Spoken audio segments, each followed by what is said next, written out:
Joe DiMaggio was a quiet legend of American sport long before he became an unlikely figure in Hollywood's most enduring tragedy. The man who anchored a Yankee dynasty and whose 56-game hitting streak in 1941 entered baseball lore carried into the 1950s a code of loyalty and reserve.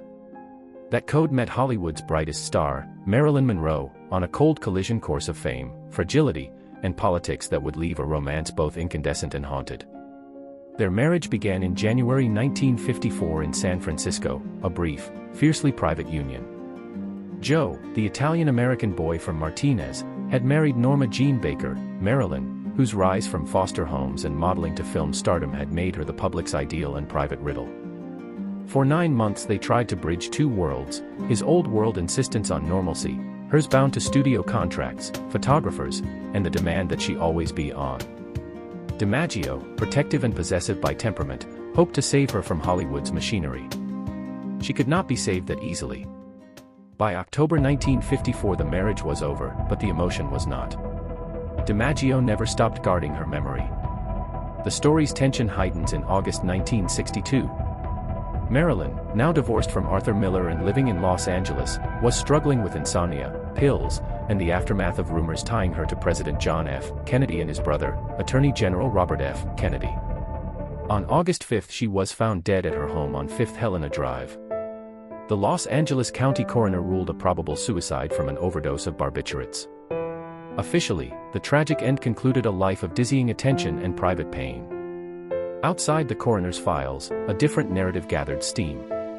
Conspiracy theories proliferated almost immediately, that Marilyn's death was not suicide but a cover-up to protect powerful men who feared scandal, that her alleged relationships with the Kennedys, and her supposed knowledge of mafia connections, made her a liability, that members of the Kennedy circle or the mafia had motive and means. Journalists and biographers would later point to conflicting testimonies, inexplicable gaps in the housekeeper's account, and questionable handling of phone records and medical response as fuel for suspicion.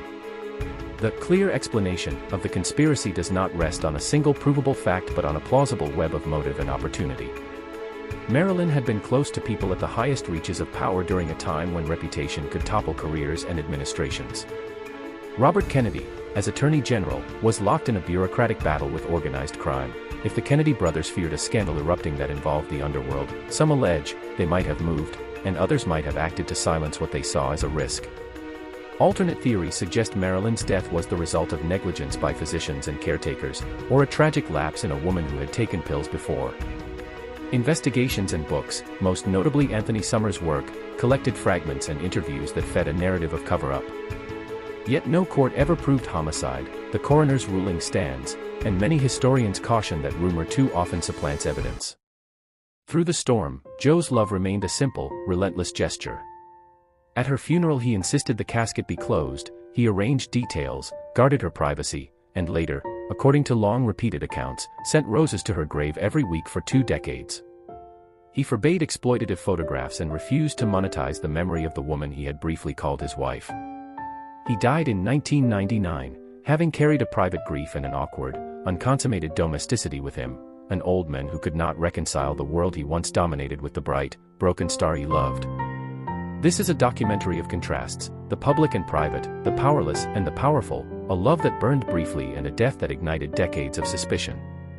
The historical record contains facts, marriage dates, film premieres, the coroner's verdict, and layers of contested testimony. The conspiracy remains precisely that, a constellation of motives and shadows without definitive proof.